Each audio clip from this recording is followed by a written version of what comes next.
বাবা ওমকারেশ্বরের পান্না। এই শ্রাবণ মাসে অ্যারো ডিটেকটিভ এজেন্সির সঙ্গে চলুন আমরাও যাই নর্মদা নদীর তীরে ওমকারেশ্বর মমলেশ্বর দর্শনে। এই চ্যানেলের বন্ধু ইন্দ্রজিৎ ঘোষ তার কমেন্টসের মাধ্যমে বলেছিলেন, শ্রাবণ মাস শিবময় হয়ে যাক, অ্যারো ডিটেকটিভ এজেন্সি আমাদের নিয়ে যাক নর্মদা নদীর তীরে জ্যোতির্লিঙ্গ ধামে। তাই এই যাত্রা। এই চ্যানেলের আরও একজন বন্ধু ডক্টর শিলাদিত্য বর্তমান সমাজে ড্রাগের কুপ্রভাব নিয়ে একটা পর্ব উপস্থাপনা করতে বলেছিলেন। আমি ওনার কাছে একটু সময় চেয়ে নিয়েছিলাম, কিন্তু সময়টা বড্ড বেশি নিয়ে ফেলেছি। যাই হোক, আগামী কয়েক সপ্তাহের মধ্যেই ড্রাগ নিয়ে একটি গল্প আমরা অবশ্যই শুনব। আজ কি শুনছি? বাবা ওমকারেশ্বরের পান্না, ঝিমলির সাথে রহস্য গল্প। এখন আমরা ইন্দোর থেকে গাড়ি করে যাচ্ছি ওমকারেশ্বরের উদ্দেশ্যে। আমি রিনি, সঙ্গে রিয়াদি আর ইন্দ্রাণীদি। হ্যাঁ, আমরা তিনজন বেরিয়ে পড়েছি ওমকারেশ্বর জ্যোতির্লিঙ্গর দর্শনে। দিদি মানে রিয়াদি যে খুব ঠাকুর ভক্ত তা আমি চন্দননগরে হীরক রহস্যর সমস্যা সমাধানের সময় টের পেয়েছিলাম। কিছুদিন ধরেই আমাকে অকারণ বিষণ্ণতা গ্রাস করেছে। সবকিছু বড় একঘেয়ে লাগছে, মনটা ভার হয়ে আছে, ভীষণ মন খারাপ হচ্ছিল কদিন ধরেই। দুদিন আগে সকালে অফিসে এসে আমি বিভিন্ন ওয়েবসাইটে খবরগুলো পড়ছিলাম। দিদি ল্যাপটপে কিছু করছিল, ইন্দ্রাণীদি কম্পিউটারে কাজ করছিল। হঠাৎ করে বলে উঠলাম, দিদি, সেই অদিতি হত্যা রহস্যর সমাধানে আমরা মুর্শিদাবাদ থেকে রক্তমৃত্তিকা মহাবিহার গেলাম, মুর্শিদাবাদেও ঘুরেছিলাম। অনেকদিন কোথাও যাওয়া হয় না, কাজে আর মন বসছে না। এখন হাতে সেরকম কেসও নেই, চলো কোথাও ঘুরে আসি। হ্যাঁ, ঠিকই বলেছিস, আমারও মনটা টানছে, চল ঘুরেই আসি। যেমন বলা তেমনি কাজ। ইন্দ্রাণীদের সঙ্গে কথা বলে অনলাইনে ফ্লাইটে ইন্দোর যাবার টিকিট বুক করে ফেলল। বলল, শ্রাবণ মাস, চল ওমকারেশ্বর মমলেশ্বর দর্শন করে আসি। কিন্তু রিয়া, এটা কিন্তু ওমকারেশ্বর যাবার অফ সিজন, জুলাই থেকে সেপ্টেম্বর অফ সিজন, ইন্দ্রাণীদি বলল। হ্যাঁ জানি, কিন্তু এই সময় পরিবেশ শান্ত আর নির্জন থাকবে, চারপাশে সবুজ ল্যান্ডস্কেপ। বাইরে খুব ঘোরা হয়তো যাবে না, তবে এই অফ সিজনে শ্রাবণ মাসে ওমকারেশ্বর জ্যোতির্লিঙ্গ আর মমলেশ্বর মন্দির দর্শন খুব ভালো হবে। চলো, একটা ট্যুর হয়েই যাক। দুদিন পর যখন ফ্লাইটে উঠে বসলাম, তখন ভেতরে ভয়, আনন্দ, উত্তেজনা সবই কাজ করছে। বেড়াতে যাবার আনন্দের সঙ্গে জুড়েছে প্রথম বিমান ভ্রমণের উত্তেজনা। মেঘের উপর দিয়ে যাব ভাবতেই রোমাঞ্চ হচ্ছে। তবে দিদির সঙ্গে কিছুক্ষণ থাকলেই কথায় কথায় সময় কেটে যায়। রিনি, ইন্দোর বিমানবন্দরের নাম জানা আছে তো? দেবী অহিল্যাবাই হোলকার আন্তর্জাতিক বিমানবন্দর। হ্যাঁ দিদি, মনে আছে। এই প্রসঙ্গে বলে রাখি, আমাদের ফ্লাইট সকাল 11:15-তে। ইন্দোর পৌঁছবো সন্ধ্যে 6টার আশপাশে। তারপর ইন্দোর থেকে গাড়ি ভাড়া করা হবে। বেড়ানোর আনন্দ, গল্প, আড্ডার মাঝখানে বুঝতেই পারিনি যে রহস্য আমাদের পিছু ছাড়েনি। পবিত্র তীর্থস্থানেও অপরাধিতার জাল বুনে চলেছে। জানালার পাশে বসে প্রথম বিমান যাত্রার আনন্দ উপভোগ করতে করতে সঙ্গে paneer tikka sandwich, fruit juice, coffee, cake এসবের মজা নিতে নিতে কখন যেন পৌঁছে গেলাম ইন্দোরে। ফ্লাইট টেক অফ করার সময় চেয়ারের হাতল চেপে ধরা আর ল্যান্ড করার সময় একটু হার্টবিট বেড়ে যাওয়া ছাড়া তেমন কোনো অসুবিধে হয়নি। ইন্দোর পৌঁছে গাড়ি বুক করা হলো। গাড়িতে উঠে জানতে চাইলাম, দিদি কতক্ষণ লাগবে ওমকারেশ্বর পৌঁছতে? তুই শুধু কতক্ষণ লাগবে কেন জিজ্ঞেস করছিস? যাত্রাপথের আনন্দ উপভোগ কর, রাস্তাতেই তো আনন্দ। 2.5 ঘন্টা মতো লাগবে। আমিও যাত্রাপথের দিকেই মন দিলাম। প্রবল বৃষ্টি আমাদের যাত্রাপথের সঙ্গী হলো। গাড়ি ভাড়া করার সময় শুনেছিলাম ইন্দোর থেকে ওঙ্কারেশ্বর যাবার 2টো রাস্তা। আমরা যে রাস্তাটা দিয়ে যাচ্ছি সেই রাস্তাতে পড়ল পাতালপানি জলপ্রপাত। এটা ইন্দোর থেকে 22 কিলোমিটার দূরে। খুব সুন্দর জলধারাটি, অনেকটা ওপর থেকে নেমে আসছে। বৃষ্টিতে তার যে কি অসাধারণ রূপ কি বলবো। আমার মনের বিষণ্ণতা চলে গিয়ে এক অপার্থিব আনন্দ তার জায়গা করে নিল। আমরা যে রাস্তা ধরে চলেছি, একসময় হোলকার রাজারা সেই রাস্তা দিয়েই মান্ডু মহেশ্বরে যেতেন। এখানে ওনারা জাম গেট নির্মাণ করেছিলেন। ওই জাম গেটের সামনে রয়েছে একটা উপত্যকা, বর্ষায় সবুজ হয়ে আছে, দারুণ মনোরম দৃশ্য। জানো তো রিনি, এখানেই মালব মালভূমির শেষ অংশ, এরপরেই উপত্যকা শুরু। এটা তো মধ্যপ্রদেশের পশ্চিম দিক। এখানে কিন্তু ব্ল্যাক সয়েল, কটন বা তুলোর চাষ এখানে খুব ভালো হয়। মধ্যপ্রদেশের অন্য জায়গায় কিন্তু মাটির রং লাল, কেবলই পশ্চিম দিকে ব্ল্যাক সয়েল আছে।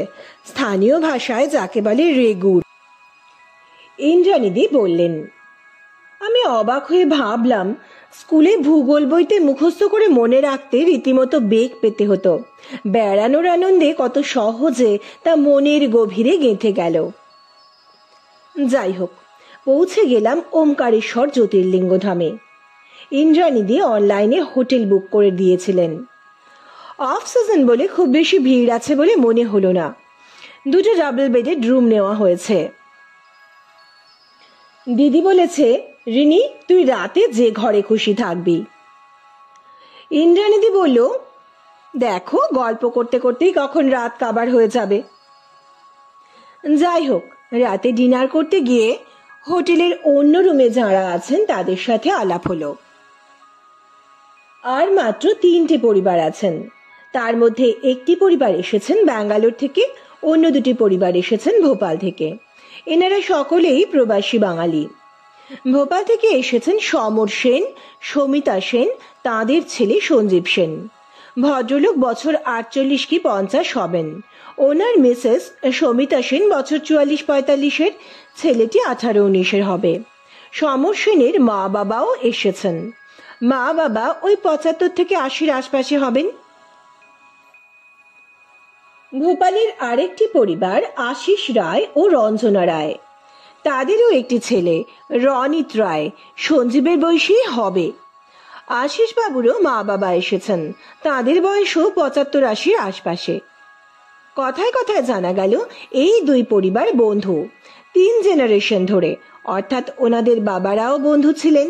এখন সমর সেন আশিস রায়ও খুব বন্ধু, আবার ওনাদের ছেলেরাও বন্ধু। ওনারা 5টা ডাবল বেডেড রুম নিয়েছেন, নিজেদের স্বামী স্ত্রীর একটা করে, বাবা মায়েদের একটা করে, আর ওনাদের ছেলেরা একটা রুমে। বেশ আনন্দে রয়েছেন দেখা গেল। ব্যাঙ্গালোর থেকে যে পরিবারটি এসেছেন ওনারা হাজব্যান্ড ওয়াইফ, দীপক সাহা আর মধুপর্ণা সাহা। বয়স কম, বছরখানেক বিয়ে হয়েছে। নির্জনতায় প্রাকৃতিক সৌন্দর্য উপভোগ, একই সঙ্গে জ্যোতির্লিঙ্গ দর্শনের পুণ্য অর্জনের উদ্দেশ্যেই ওরা বেরিয়েছেন। হোটেলের 2nd ফ্লোরে 6টা ঘর, 3টে পাশাপাশি, অপর 3টে ওগুলোর মুখোমুখি। আমাদের 2টো, আশিসবাবু ও তার স্ত্রীর একটা, সমর বাবুদের একটা, আর দীপকদের একটা। আর একটা ঘরে সঞ্জীব আর রনিত আছে। 1st ফ্লোরে 2টি রুম নিয়ে ওনাদের বাবা মায়েরা আছেন। আশিস রায় ইন্দ্রানিধির দিকে তাকিয়ে বললেন, আপনারা 3 জন কি বেড়ানোর উদ্দেশ্যে? হ্যাঁ, বেড়ানো হবে আর অফ সিজনে ভালোভাবে জ্যোতির্লিঙ্গ দর্শন হবে। ইন্দ্রানিধি হেসে বললেন। আপনারা এখান থেকে চলে যাবেন না মহেশ্বরে যাবেন? আশিস রায় জিজ্ঞেস করলেন। মহেশ্বর আর মান্ডু যাবার ইচ্ছে আছে, আপনারাও বেড়াতেই তো? হ্যাঁ, ওই আর কি। ওঙ্কারেশ্বর মামলেশ্বর দর্শনই মূল উদ্দেশ্য। আপনারা তো আজই এলেন দেখলাম, তা তিনজন কি বোন? হ্যাঁ, বোনই হয়ে গেছি, কর্মস্থল এক। বেশ বেশ। আপনারা এলেন কোন রুটে, উজ্জয়িনী থেকে ইন্দোর হয়ে? না না, আমরা প্রথমে ইন্দোর এসে ওখান থেকেই এলাম। আর আপনারা কি ভোপাল থেকে গাড়ি করে এলেন? হ্যাঁ, ওই সমরের গাড়িতে এসেছি, দুজনে অল্টারনেটিভ ড্রাইভ করে। আজ দুপুরেই এসেছি। ও আচ্ছা, ভালো ভালো।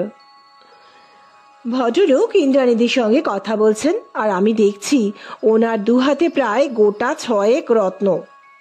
আমি সব চিনি না, তবে তর্জনীরটা পোখরাজ, আমার জেঠু পড়েন, তাই চিনি। ভদ্রলোক তাহলে জ্যোতিষে বেশ বিশ্বাসী, আর পোখরাজ ধারণের কারণই তো ব্যবসাতে সাফল্য আর ষষ্ঠ ইন্দ্রিয়কে জোরদার করা। বাকিগুলো কি জন্য ধারণ করেছেন কে জানে। রিয়া দিদি, আপনাকে বেশ চেনা চেনা লাগছে, আপনি কি ভোপালের? সঞ্জীব জিজ্ঞেস করলো। দিদি একগাল হেসে উত্তর দিল, না না, এই প্রথম এলাম মধ্যপ্রদেশ। আপনাকে আমারও চেনা চেনা লাগছে কিন্তু, সমরবাবু বললেন। দীপক ও মধুপর্ণা নিজের মনে খাচ্ছিল।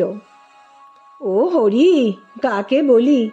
দীপকের হাতে 6টা না হলেও 2টো রত্ন ধারণ করা। পরে দিদির থেকে জানলাম একটা প্রবাল, একটা গোমেদ। মধুপর্ণার হাতে একটা মুক্তোর আংটি। দেখেই নিজের মনে ফিক করে হেসে ফেললাম। দীপক বোধহয় বউকে শান্ত রাখার জন্য মুক্তোর আংটি পরিয়েছে। রাতের খাওয়া শেষ করে যখন গল্পের আসর জমে উঠেছে, হোটেলের ম্যানেজার এলেন গেস্টদের খবর নিতে। Hello sir, hello ma'am, dinner হয়ে গেছে? উপস্থিত সকলেই একটু হাসি উপহার দিয়ে সম্মতিসূচক ঘাড় নাড়ল। ওকে, কোনো অসুবিধা হলে অবশ্যই জানাবেন। Good night. চলে যেতে যেতেও তিনি দিদির দিকে তাকিয়ে বললেন, প্লিজ ডোন্ট মাইন্ড, আপনাকে কোথাও দেখেছে ম্যাম। কোথায় বলুন তো? দিদি হেসে বলল, আমি আপনাকে প্রথম দেখছি। আপনি কি টিভি সিরিয়াল করেন? মুখটা খুব চেনা চেনা। দিদি ঘাড় নেড়ে অসম্মতি জানালো। আমি বুঝলাম অনেকেই সোশ্যাল মিডিয়াতে অ্যারো ডিটেকটিভ এজেন্সির কার্যকলাপ নিয়ে মাঝে মাঝে পোস্ট করেন, সেখানে দিদির ফটোও থাকে, তাই দিদিকে অনেকের চেনা লাগে। যাই হোক, আমরা কিছুক্ষণ হোটেলের ব্যালকনিতে দাঁড়িয়ে বৃষ্টি মুখর রাতের শোভা দেখে ঘরে চলে গেলাম। আজ রাতে আমি দিদির ঘরে ঢুকে পড়লাম।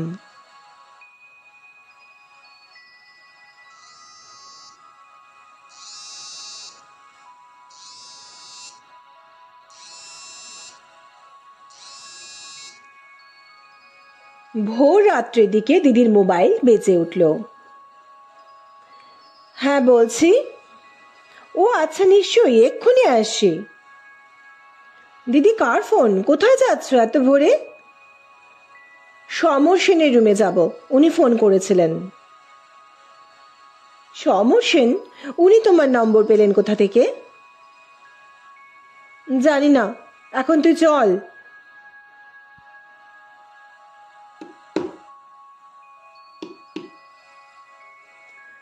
সমর সেনের রুমের সামনে এসে হালকা নক করতেই দরজা খুলে গেল। আসুন আসুন, ভেতরে আসুন। ভেতরে যেতেই দেখলাম ওনার মিসেস সমিতা সেনও খুব চিন্তিত মুখে বসে আছেন। সমর সেন বললেন, মিস চ্যাটার্জি, আপনাকে আমার চেনা চেনা লাগছিল। আসলে একজন ফেসবুক ফ্রেন্ড আপনাদের ডট রহস্য কেসটার বিষয়ে পোস্ট করেছিল তার ফেসবুক পেজে, সেখানে আপনাদের ফোন নাম্বারে শেয়ার করেছিল। গতকাল রাতে ঘরে এসে মনে পড়ল, তারপর শুয়ে পড়েছিলাম। ঘুমের মধ্যে কিছু মনে হতে উঠে পড়লাম, দেখলাম আমার সর্বনাশ হয়ে গেছে। আপনাকে দেখে আমার অ্যারো ডিটেকটিভ এজেন্সির রিয়া চ্যাটার্জি বলেই মনে হয়েছিল, তাই ফেসবুক ফ্রেন্ডের পেজ খুলে বাবা ওঙ্কারেশ্বরের নাম নিয়ে ফোনটা করেই ফেললাম। দেখলাম ঠিকই করেছি।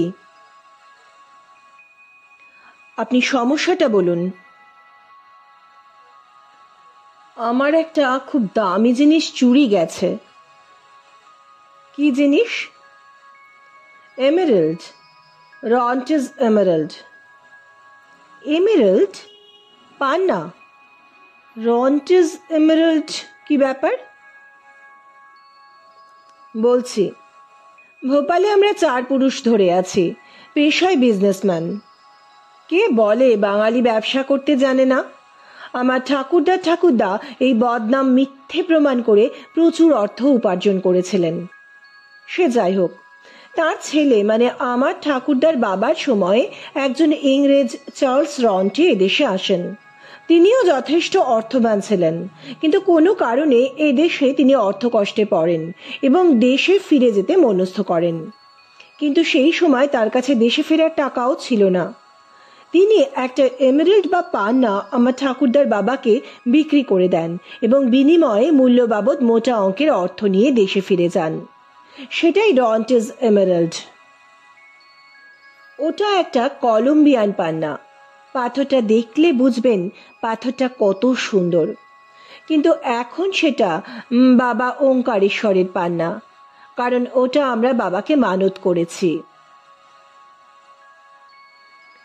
এত দামি জিনিস যখন মানত করেছেন, নিশ্চয়ই কোনো বিশেষ কারণ ছিল। হ্যাঁ, প্রিয় মানুষের জীবনের থেকে দামি আর কিছুই হতে পারে না। 1984-তে ভূপাল গ্যাস দুর্ঘটনার সময় আমি আর মা এই ওঙ্কারেশ্বর ধামে এসেছিলাম। আমার তখন বছর 10 বয়স। বাবারও আসার কথা ছিল, শেষ মুহূর্তে বিজনেসের কাজে আটকে যান। মা আর আমি এসেছিলাম। যে মুহূর্তে এত বড় দুর্ঘটনার কথা শুনেছি, মা তো অসুস্থ হয়ে পড়ল। বাবা ওঙ্কারেশ্বরের কাছে মানত করলো, আমার বাবা যদি বেঁচে থাকেন পরিবারের একটা মূল্যবান সম্পদ বাবা ওঙ্কারেশ্বরের কাছে রেখে যাবেন। বাড়ি ফিরে দেখি বাবা প্রাণে বেঁচে গেছেন। দীর্ঘদিন অসুস্থ ছিলেন, অনেক চিকিৎসা করে বাবাকে সুস্থ করে তোলা হয়েছে। সেই সময় মাই বিজনেস সামলেছে। আমার ওই টালমাটাল পরিস্থিতিতেই বড় হওয়া, আর ওঙ্কারেশ্বরে আসা হয়নি। তারপর আমি বিজনেসে ঢুকে গেলাম, ব্যস্ততা বেড়ে গেল। কিন্তু বাবা মায়ের বয়স হয়েছে, শরীর কখনো ভালো কখনো খারাপ, তাই আর দেরি করিনি, চলে এলাম। কিন্তু এখন ওই পান্না মিসিং। আজ রবিবার, কাল সোমবার বাবার কাছে করা মানত রক্ষা করব। এখন কি বিপদে পড়লাম। পান্না কার কাছে ছিল? দিদি জিজ্ঞেস করলো। আমার কাছেই ছিল। প্রথমে ভিআইপিতে নিয়েছিলাম, কিন্তু সবার সব জামা কাপড় জিনিসপত্র ওতে ছিল বলে সবাই বারবার ওটা খুলছে। হারিয়ে যাবার সম্ভাবনা বেশি বলে পরে আমার কাছে নিয়ে নিই। নিজের কাছে কোথায় রেখেছিলেন? মানি ব্যাগে? না, ডায়েরিতে। ডায়েরিতে? হ্যাঁ, ফেলুদার বোম্বাইয়ের বোম্বেটেতে যেমন Shri Arvinder the life divine কেটে নাওলাখা হায় রাখা হয়েছিল, আমিও তেমন একটা মাঝারি মাপের ডায়েরির ভেতরের পাতাগুলো কেটে খোপ তৈরি করে পান্নাটা রেখেছিলাম। আর ডায়েরিতে লক সিস্টেম ছিল। ওরে বাবা, এ তো দারুণ বুদ্ধি। কিন্তু ডায়েরির চাবিটা কোথায় রেখেছিলেন? ওটা আমার মানি ব্যাগে আছে, মানে এখনো আছে, কিন্তু ডায়েরিটা মিসিং।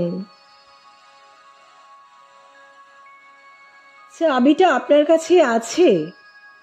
অবশ্য ওই লক ভাঙা খুব শক্ত নয়। কখন দেখলেন? এই তো একটু আগে।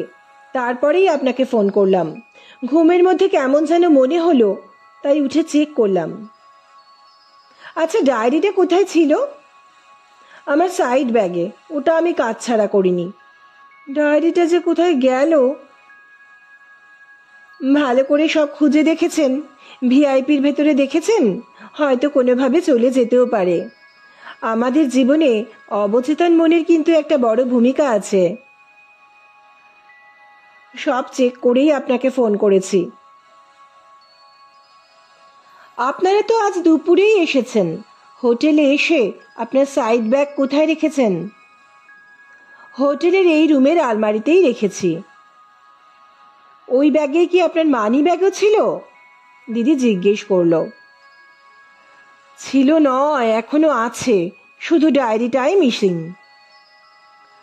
এই ঘরে এর মধ্যে আর কেউ এসেছে? না, শুধু সঞ্জীব মাঝে মাঝে আসছে ওর দরকারি জিনিসপত্র ভিআইপি থেকে নিতে। ওর ঘরে আলমারিতে রাখছে, আর ফার্স্ট ফ্লোরে আমার বাবা মায়ের ঘরে ওনাদের জিনিস গুছিয়ে দেওয়ার জন্য মাঝে মাঝেই আসছে।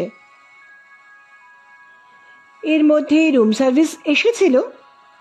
না, আমরা বুক করে এসেছিলাম, রুম রেডি ছিল, বিকেলে ডাইনিংয়ে চা স্ন্যাক্স খেয়েছি। হোটেলে এসে আলমারিতে তোলার আগে ব্যাগ চেক করেছিলেন ডায়েরি আছে কিনা? না, সেটাই করা হয়নি। এতটা রাস্তা ড্রাইভ করে এসে টায়ার্ড লাগছিল, আর ব্যাগ হাতছাড়া করিনি বলে কোনো সন্দেহ মনে আসেনি। হঠাৎ ঘুমের মধ্যে মনে হলো এসে থেকে ডায়েরিটা চেক করিনি। ঠিক আছে তো, দেখতে গিয়ে দেখি নেই। আপনার ঘুমের মধ্যে মনে হলো না ডায়েরিটার কথা? দেখেছেন, সেই অবচেতন মন। আচ্ছা, তার মানে হোটেলে আসার আগেই ডায়েরিটা মিসিং হবার সম্ভাবনা বেশি। কিন্তু আমার তা মনে হয় না মিস চ্যাটার্জি, আমরা তো নিজেদের গাড়িতেই এসেছি। বাড়ি থেকে আসার সময় ভুল করে বাড়িতেই ফেলে আসেননি তো? একদমই না, আমি বারবার চেক করে তবে গাড়িতে উঠেছি। মিসেস সবিতা সেনও ওনার হাজবেন্ডকে এই বিষয়ে সমর্থন করলেন। দিদি জিজ্ঞেস করলো, ঠিক আছে, ডায়েরির রংটা কি? ব্রাউন। মিসেস সেন, আপনি ডায়েরিটা দেখেছেন? হ্যাঁ, বাড়িতে দেখেছি, রাস্তায় বেরিয়ে তো আমাকে হাত লাগাতে দিচ্ছে না। আচ্ছা, আপনারা ছাড়া এই পান্নার কথা আর কে কে জানে? সমিতা বললেন, আমি তো কাউকে বলিনি। সমরবাবু বললেন, আমিও কাউকে বলিনি, কিন্তু কিন্তু না, কিছু মনে আসছে না, কেবল একটা অস্বস্তি হচ্ছে, কি যেন মনে এসেও আসছে না, কিছু একটা অসঙ্গতি। চেষ্টা করুন অসঙ্গতিটা মনে করতে, খুব তাড়াতাড়ি ওখানেই সমাধান। চেষ্টা করুন, চেষ্টা করুন। আচ্ছা, সঞ্জীব কাউকে জানাতে পারে? ওকে বারণ করা আছে, আর ওর কাছে ফ্যামিলি হলো ফার্স্ট প্রায়োরিটি, ও কাউকে বলবে না। তবু বলবো, মনে করার চেষ্টা করবেন কোনো দুর্বল মুহূর্তে কাউকে বলেছেন কিনা। চেতন মনে না থাকলেও অবচেতন মনে অনেক কিছু থাকে, চেষ্টা করবেন তাকে উদ্ধার করতে, আর তা যত তাড়াতাড়ি সম্ভব। আমাদের হাতে সময় সীমিত। আপনার বাবা মাকে জানিয়েছেন? না, ওনারা শুনলে খুব দুঃখ পাবেন, তাছাড়া বয়সও তো হয়েছে, যদি শক পেয়ে অসুস্থ হয়ে পড়েন। এটা আপনি ভুল বলছেন মিস্টার সেন, পান্না হারিয়েছে শুনলে ওনারা কষ্ট পাবেন, কিন্তু আপনি জানাননি জানলে আরো বেশি কষ্ট পাবেন। আবার এও তো হতে পারে যে ডায়েরিটা কোথাও পড়ে থাকতে দেখে ওনারা তুলে রেখেছেন, আপনাকে বলতে ভুলে গেছেন। চলুন একবার ওনাদের ঘরে যাওয়া যাক, তার আগে আপনি একবার ফোন করে নিন। সমর সেনের ঘর থেকে বেরিয়ে যখন আমরা ফার্স্ট ফ্লোরে যাচ্ছি, তখন অন্য ঘরগুলো অন্ধকার ও নিস্তব্ধ। সবাই নিশ্চিন্তে ঘুমোচ্ছে, ছুটির আরামটুকু উপভোগ করছে। হঠাৎ যেন মনে হলো কোনো একটা ঘর থেকে আলোর রেখা দেখা দিল। না, আমারই মনের ভুল। আমরা নিচের তলায় নেমে অমর সেনের ঘরে গেলাম। সব শুনে অমর সেন ও অনিমা সেন তো আকাশ থেকে পড়লেন, তারা এই বিষয়ে কিছুই জানেন না বলে জানালেন। দিদি বলল, মেশমশাই, একটু মনে করে বলুন তো, আপনাদের পরিবারের বাইরে কেউ এই পান্নার কথা জানে? না, সেরকম তো কারোর কথা মনে পড়ছে না, তবু যেন কি একটা। ঠিক আছে মেশমশাই, যদি কিছু মনে পড়ে আমাকে জানাবেন। অনিমা দেবী বললেন, ঠিক করে খোঁজো, বাবা ওঙ্কারেশ্বরের নামে সমর্পণ করে রেখেছি। আমাদের কাছে ছিল এই মাত্র, ওনার চরণে রাখতে এসেছি। উনি পরীক্ষা নিচ্ছেন মাত্র, তোমরা খোঁজো, উনি তোমাদের সাহায্য করবেন। আমরা ওনাদের ঘর থেকে বেরিয়ে এলাম। দিদি বলল, সমরবাবু মনে করে বলুন তো, আপনি যাত্রাপথে কোনো সময় ব্যাগটা ছেড়েছেন হাত থেকে? না, তেমন তো মনে পড়ছে না। ভেবে দেখুন, এতটা রাস্তা এসেছেন। কই, তেমন তো মনে পড়ছে না। আপনি গাড়ি ড্রাইভ করছিলেন, ব্যাগ কোথায় ছিল? ব্যাগ আমার পাশে রাখা ছিল, কেউ হাত দেয়নি। ঠিক আছে, মনে করার চেষ্টা করুন অল্প সময়ের জন্যেও ব্যাগ চোখের আড়াল হয়েছিল কিনা। মনে পড়লে আমাকে তৎক্ষণাৎ জানাবেন। এখন চলুন, পুরো হোটেলের বিভিন্ন জায়গা চেক করি, কোথাও ডায়েরিটা পড়ে আছে কিনা। হোটেলে যে ওয়েস্ট পেপার বাস্কেটগুলো রয়েছে সেগুলোও চেক করবেন। আর হ্যাঁ, সঞ্জীবকে এখনই কিছু বলার দরকার নেই, ওর সঙ্গে রনিত আছে, এখনো সবাইকে জানানোর সময় হয়নি। কিন্তু মিস চ্যাটার্জি, সকলের ঘরেও তো ওয়েস্ট পেপার বাস্কেট আছে, সেগুলো কি করে চেক হবে? ওগুলোর ব্যবস্থা আমি করে নেব, আপনারা অন্য পোর্শনগুলো দেখুন। ইন্দ্রাণীদিকেও ডেকে নেওয়া হলো। মোট 5 জন কাজে লেগে পড়লাম। আধ ঘন্টা হয়ে গেল, এখনো কিছু পাওয়া গেল না। ভোর থেকে সকাল হয়ে গেল। গতকাল রাতেও খুব বৃষ্টি হয়েছে, তাই সূর্যদেব মেঘের আড়াল থেকেই অল্প অল্প উঁকি দিচ্ছেন। দিদি সবাইকে খোঁজাখুঁজি বন্ধ করতে বলল। আমরা যে যার ঘরে চলে এলাম ফ্রেশ হব বলে। আবার দিদির মোবাইল বেজে উঠল। দিদি ফোন রিসিভ করে নিচু গলায় কিছুক্ষণ কথা বলল। ফোন রাখতে আমি বললাম, কার ফোন দিদি? দিদি মুচকি হেসে বলল, গেস হু। বুঝলাম এখন বলবে না। রাগ তো একটু হলোই, সেই রাগকে সংক্রমিত করতে বলে উঠলাম, বুঝেছি, নিশ্চয়ই অযোধ্যার ফোন, তাই বুঝি লোকচাপা। অবাক হয়ে শুনলাম দিদিও ফেলুদার কায়দায় বলে উঠল, শাট আপ। মনে মনে গর্ব অনুভব করলাম এই ভেবে যে আমিও ক্রমশ তোপসে হয়ে উঠছি, মানে ওই লেডি তোপসে আর কি। দিদি বললে, আমি একটু আসছি ম্যানেজারের সাথে কথা বলে। আবার নির্লজ্জের মতো জিজ্ঞেস করলাম, কি কথা দিদি? রুম সার্ভিসের সময় ওয়েস্ট পেপার বাস্কেটের ওয়েস্টগুলো যেন রেখে দেওয়া হয়, আমি চেক করব। সকাল 8:30টায় ব্রেকফাস্ট। চলে এলাম ডাইনিং হলে। অল্প অল্প বৃষ্টির সঙ্গে হাওয়া দিচ্ছে। সকলেই আসছেন আস্তে আস্তে। সমর সেনের পরিবারের সকলেরই মুখ বিষণ্ণ, কেবল সমর সেনের মা ছাড়া। দীপক আর মধুপর্ণাও এলো, নিজেদের মধ্যে গুনগুন করতে করতে। আশিস রায়ের পরিবারও উপস্থিত। বেশ হাওয়া দিচ্ছে। আমার কিছু একটা অসঙ্গতি লাগছে, সেটা যে কি কিছুতেই বুঝতে পারছি না। দিদিরও ভ্রুতে কুঞ্চন। ব্রেকফাস্ট শেষ হতে হতে বৃষ্টি কমে গেল। দিদি সকলকে বলল, কাল সোমবার, এখানে যারা আছি সবাই ওঙ্কারেশ্বর মমলেশ্বর দর্শনে যাব। এখন বৃষ্টি একটু কমেছে, চলুন না সকলে একটু আশপাশটা ঘুরে আসি। সকলেই রাজি হয়ে গেল। কেবলমাত্র সমরবাবু আর আশিস বাবুর মা বাবারা স্বাভাবিক কারণেই যেতে চাইলেন না। আমরা ঘরে গেলাম চেঞ্জ করতে, আর দিদি আবার ফোনে নিচু গলায় কথা বলতে লাগলো। রুম থেকে বেরিয়ে একটা জিনিস দেখে খুব মজা লাগলো। 3টে রুম থেকে 3 জন, সমরবাবু, আশিস বাবু আর দীপক, বেরিয়ে এলো খুব সুন্দর পাজামা পাঞ্জাবি পরে, মুখে স্মিত হাসি। মনে হলো প্ল্যান প্রোগ্রাম করেই ড্রেস করেছেন। বেশ ভালোই লাগছিল। হোটেলের আশপাশে বেশ কিছুক্ষণ ঘোরা হলো। ঘুরে এসে যে যার ঘরের দিকে পা বাড়ালো। আশিস বাবুর ঘর থেকে রুম সার্ভিস করে একজন বেরোচ্ছিল।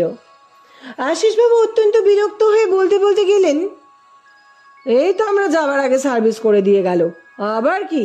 ম্যানেজারের সাথে কথা বলতে হবে তো। কিছুক্ষণ পরে রুমের ইন্টারকম বেজে উঠল। দিদি রিসিভ করেই বলল, এক্ষুনি যাচ্ছি। আমাকে বলল, তুই ইন্দ্রাণীদিকে নিয়ে গ্রাউন্ড ফ্লোরে চলে আয়। ইন্দ্রাণীদিকে নিয়ে গিয়ে দেখি গ্রাউন্ড ফ্লোরে ম্যানেজারের ঘরে ভীষণ চেঁচামেচি হচ্ছে, আর চেঁচামেচি করছেন আশিস বাবু, সেই রুম সার্ভিস নিয়ে।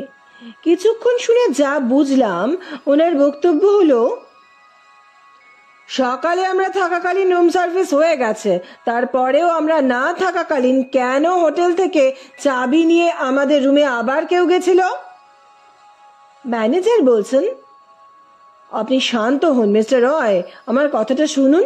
সকালে আপনাদের বেডশিট চেঞ্জ করা হয়নি, তখনও সব ক্লিন হয়ে আসেনি, এখন বেডশিট চেঞ্জ করতে গেছিল। এটা আমাদের হোটেলের রেপুটেশনের ব্যাপার। গোল্লা যাক আপনাদের রেপুটেশন, আমার ঘর থেকে চুরি হয়েছে জানেন? ম্যানেজার দিদির দিকে কিছু একটা এগিয়ে দিল, আর দিদি সেটা আশিস বাবুর দিকে তুলে বললেন, আপনার এটা চুরি গেছে আশিস বাবু? নিমেষে আশিস বাবুর মুখ সাদা হয়ে গেল। ইতিমধ্যে সমর সেন নেমে এসেছেন গ্রাউন্ড ফ্লোরে। দিদি ওনাকে বললেন, এই দেখুন। আমরা সবাই দেখলাম ওটা কোমরের একটা বেল্ট। দিদি বেল্টের ভেতর দিকে দেখিয়ে বলল, বেল্টের যেখানে লক সিস্টেম তার ঠিক পাশে আর একটা সিস্টেম করা হয়েছে, বলা যায় ছোট একটা কক্ষ। অর্ডার দিয়ে করানো সন্দেহ নেই। দেখি আমি আবার খুলতে পারি কিনা, না হলে তো আশিস বাবু আছেনই।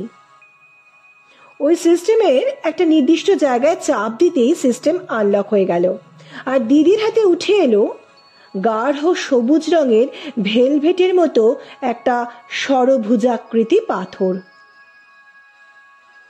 সত্যি নয়নমোহন। দিদি সেটা হাতের তালুতে রাখলো, আমরা সবাই দেখলাম। তারপর দিদি সেটা দিয়ে দিল সমর সেনের হাতে। সমরবাবু বললেন, কি করে অসম্ভব সম্ভব করলেন? দিদি বললে, সবই বাবা ওঙ্কারেশ্বরের কৃপা। আপনি আপনার অবচেতন মন থেকে খুঁজে পেলেন কাকে আপনি এই এমারেল্ডের কথা বলেছেন, আর বাবা ওঙ্কারেশ্বর আমার চোখ খুলে দিলেন। ইন্দ্রাণীদি বলল, প্রথম থেকে বলো রিয়া। হ্যাঁ বলছি। আমরা 5 জন হোটেলে সব জায়গায় খুঁজে ডায়েরিটা পেলাম না। যখন ঘরে গেলাম তার 5 মিনিটের মধ্যেই সমরবাবু আমাকে ফোন করে জানান ওনার কিছু মনে পড়েছে। বলেই দিদি আমার দিকে তাকিয়ে মুচকে হাসলো, আবার বলতে শুরু করলো। সমরবাবু বললেন, ওনার বাবা যখন ভোপাল গ্যাস দুর্ঘটনায় অসুস্থ হয়ে পড়েন তখন মা ব্যবসা দেখতে শুরু করেন। সমরবাবুকে তখন একাকিত্ব গ্রাস করেছে। মা বাবা কেউই তেমন সময় দিতে পারছে না, সমরবাবু একা একাই থাকতেন। সৌভাগ্যবশত ওই গ্যাস দুর্ঘটনার সময় আশিস বাবুরা সপরিবারে মামার বাড়িতে ছিলেন। ওনারা ফেরার পর সমরবাবু প্রিয় বন্ধুকে পেয়ে মনের সব কথা শেয়ার করেন, এমনকি বাবা ওঙ্কারেশ্বরের কাছে ওই পান্না মানত করার কথাও। তখনই বলেন পান্নাটা বহুমূল্য। পান্নাটা কিভাবে বংশ পরম্পরায় পেয়েছেন সেই গল্প তিনি করেন। সমরবাবু পরে এই ঘটনা ভুলে যান, কিন্তু আশিস বাবুর মনে এই ঘটনা গেঁথে যায়। বড় হবার সাথে সাথে তার রত্নের উপর দুর্বলতা বাড়ে, আর মন পড়ে থাকে ওই পান্নার উপর। উনি জানতেন সমরবাবুরা মানত রক্ষার জন্য ওঙ্কারেশ্বরে এখনো আসেননি। এবারে যখন সমরবাবু ওনাদের ওঙ্কারেশ্বর ধামে আসার কথা জানালেন, আশিস বাবু একটা ট্যুর প্ল্যান করেই ফেললেন, এবং এই সময়ে যে উনি ওটা আত্মসাৎ করবেন সেটাও মনস্থির করে ফেলেন। উনি অর্ডার দিয়ে ওই বেল্ট বানান ওই পান্নাটা রাখার জন্য, যাতে ওটা ওনার থেকে আলাদা না হয়। এখানেই আমি 2 বন্ধুর বুদ্ধির প্রশংসা করি। যেভাবে আপনারা পান্নাটা রেখেছিলেন তাতে আপনারা যে গোয়েন্দা গল্পের বড় ভক্ত তার প্রমাণ পাওয়া যায়। যাই হোক, আজ সকালে ব্রেকফাস্টের টেবিলে আশিসবাবু এসেছিলেন কুর্তা পাজামা পরে। আর সকালে বৃষ্টির সঙ্গে হাওয়াও দিচ্ছিল। হাওয়াতে কুর্তাটা একটু যখন উড়ছিল তখনই বেলটা দেখা গিয়েছিল। আর তখনই আমার দৃঢ় বিশ্বাস হয় যে ওই বেল্টেই পান্নাটা আছে। না হলে কেউ কুর্তা পাজামার সঙ্গে বেল্ট পরে? আর তার আগেই সকালবেলা সমরবাবু আমাকে ফোন করে আশিসবাবুকে পান্নার বিষয়ে জানানোর কথাটা আমাকে বলেছিলেন। তাই আমি সেই সময় আশিসবাবুর উপর নজরও রাখছিলাম। দিদির এই কথাতে আমি বুঝতে পারলাম যে সকালবেলা ব্রেকফাস্টের টেবিলে আমার কি যেন একটা অসঙ্গতিপূর্ণ লাগছিল। তার মানে যখন হাওয়াতে ওই কুর্তাটা উড়ছিল তখন ওই বেল্টটা আমার নজরে আসে। সেটাই আমার অসঙ্গতিপূর্ণ লেগেছিল, কিন্তু বিষয়টা আমি ঠিক ধরতে পারিনি। যাই হোক, দিদি বলে চলল, আমি ম্যানেজার সাহেবের সঙ্গে যোগাযোগ করি সবকিছু বলে নিজের পরিচয় দিয়ে সাহায্য চাই। উনিও অবশ্য আমায় চিনতে পেরেছিলেন। পান্নাটা না পাওয়া গেলে পুলিশ ডাকতে হবে, এটা উনি চাইছিলেন না, এতে হোটেলের সম্মান ক্ষুণ্ণ হয়। সমরবাবুর এটাও মনে পড়েছিল যে এখানে আসার পথে ওনারা একটা হোটেলে খেতে নেমেছিলেন। সবাই খাওয়া হয়ে গেলে গাড়িতে উঠে পড়ে, আর উনি ওয়াশরুমে যাবেন বলে ওনার সাইড ব্যাগটা আশিসবাবুকে দিয়ে গেছিলেন। একমাত্র আশিসবাবুই তখনও হোটেলে দাঁড়িয়েছিলেন। সম্ভবত ওই সময় উনি ডায়েরিটা সরিয়ে নেন। আমার কথায় সমরবাবু সকালে বেরোনোর সময় আশিসবাবুর কাছে একটা এক্সট্রা বেল্ট হবে কিনা জানতে চেয়েছিলেন। ওনারটা ছিঁড়ে গেছে এই বলে। আশিসবাবু সাবধান হয়ে যান, কারণ ওনার মন পড়ে আছে ওই বেল্টে। উনি বলেন যে এক্সট্রা বেল্ট নেই।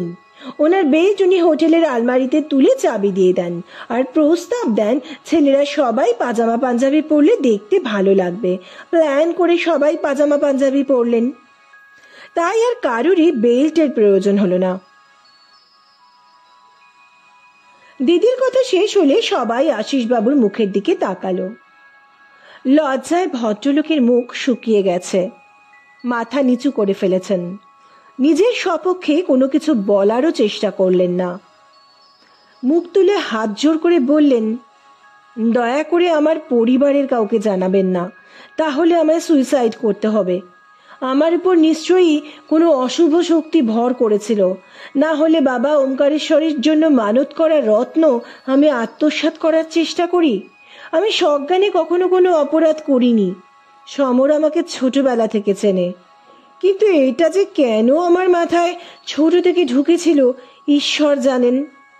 আপনাদের সকলের কাছে অনুরোধ, এই পাপের কথা যেন আপনারা ছাড়া কেউ না জানে।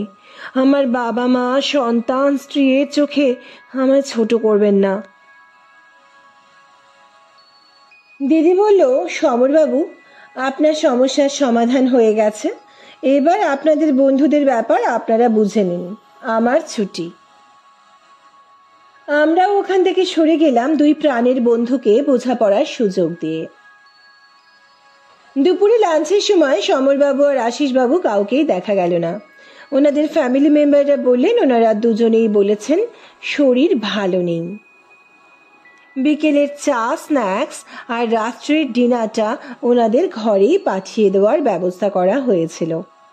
পরের দিন সোমবার সকালবেলায় বাবা ওঙ্কারেশ্বর মমলেশ্বর দর্শন। বাবার কৃপায় আজ বৃষ্টি নেই। সূর্যি মামাও হাসি হাসি মুখে মেঘের আড়াল থেকে উকি দিচ্ছেন। এসেছিলাম 3 জন, এখন 15 জনের একটা দল চললাম জ্যোতির্লিঙ্গ দর্শনে।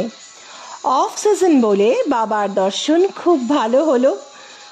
খুব ভালো পুজো করা, মাথায় জল ঢালা, ঠাকুরকে স্পর্শ করা, এক কথায় পূর্ণাঙ্গ অভিষেক।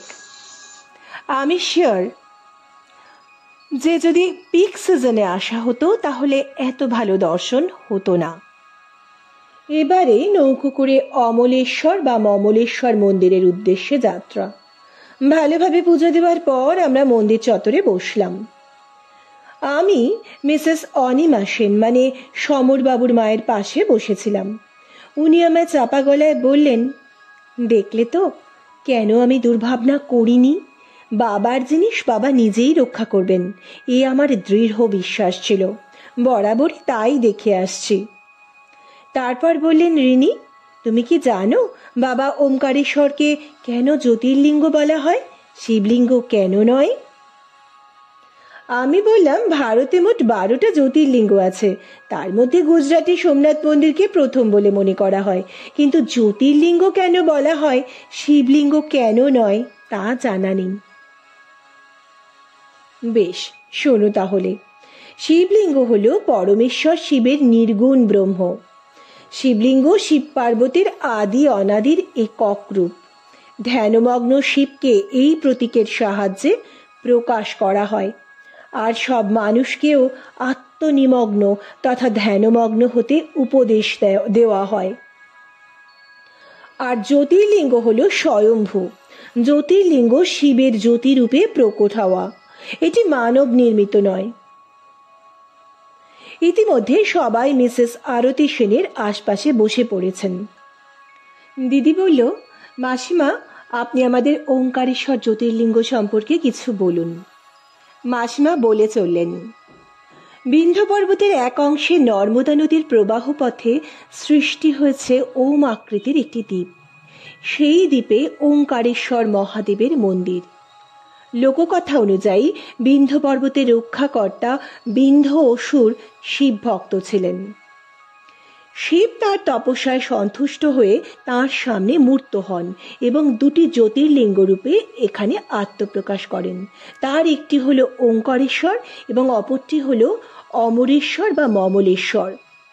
নর্মদা নদীর অপর পারে মমলেশ্বর বা অমলেশ্বর। অপর কথা অনুযায়ী ইক্ষ্বাকু বংশের রাজা মান্ধাতার অম্বরীশ ও মুচুকুন্দ নামে 2 পুত্র ছিল। তিনি তার 2 পুত্রকে নিয়ে এখানে শিবের আরাধনা করেন এবং শিব সেই আরাধনায় সন্তুষ্ট হয়ে তার সামনে মূর্ত হন। মান্ধাতা তখন বলেন, প্রভু, তুমি এখানে চিরস্থায়ী রূপে অবস্থান করো। তারপর থেকে ওঙ্কারেশ্বর মহাদেব এখানে চিরস্থায়ী রূপে অবস্থান করছেন। ওঙ্কারেশ্বর ও মমলেশ্বর পূর্ণাঙ্গ জ্যোতির্লিঙ্গ বলে পরিচিত। অনেকে বলেন আদিগুরু শঙ্করাচার্য দ্বারা প্রতিষ্ঠিত শিব মন্দির হল মমলেশ্বর, আর ওঙ্কারেশ্বর স্বয়ম্ভু। আবার অন্য মতে বিন্ধ্য অসুর পলি ও বালি দিয়ে যে শিবলিঙ্গটি তৈরি করেছিলেন সেটি মমলেশ্বর রূপে অধিষ্ঠিত রয়েছেন। মাসিমার কথা যখন শেষ হলো তখন যেন চারিদিকে পিনপতন নিস্তব্ধতা। বড় ভালো কেটে গেল এই একটা দিন সকলের সঙ্গে কথা বলে আমরা আস্তে আস্তে বিদায় নিলাম মহেশ্বরের উদ্দেশ্যে।